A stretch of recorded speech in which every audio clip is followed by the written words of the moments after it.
सिया देखने में बहुत साधारण लगती थी, लेकिन उसकी चालाकी असाधारण थी।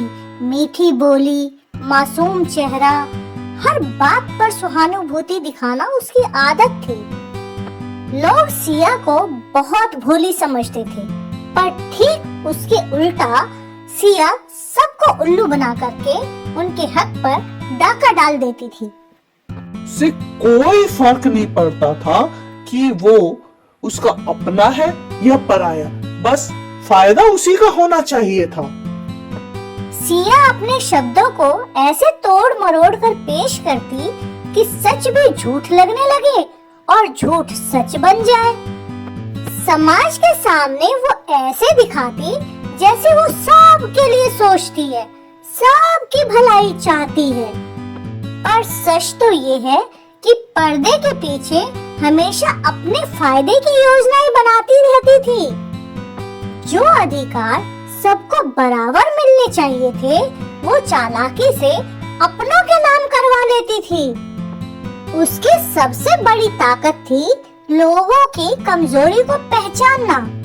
अगर किसी को पैसों की जरूरत होती तो वो उसे लालच दे देती थी, और जिसे सम्मान चाहिए होता उसे झूठी तारीफों में उलझा देती, और जिसे भरोसे की तलाश होती तो उसके आगे अपने आप को सबसे ज्यादा विश्वसनीय बना करके पेश कर देती।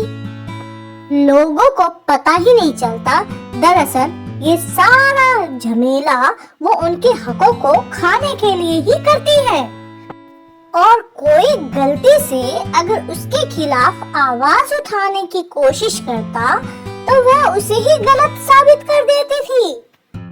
कभी रोकर, कभी बीमार होने का नाटक करके, तो कभी हालात का बहाना बनाकर खुद को पीड़ित दिखा देती थी।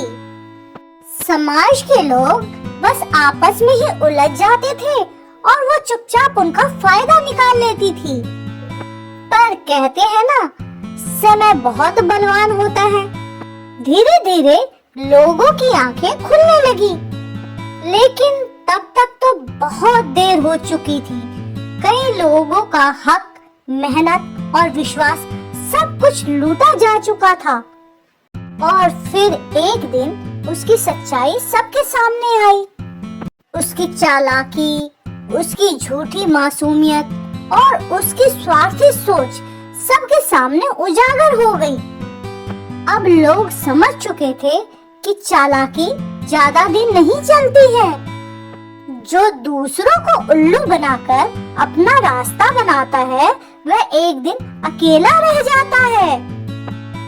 ये कहानी हमें सिखाती है, हर मीठी बात सच नहीं होती, हर मासूम चेहरा ईमानदार नहीं होता। इसलिए अपने हक के लिए जागरूक रहना और अंधविश्वास से बचना ही सबसे बड़ी समझदारी है।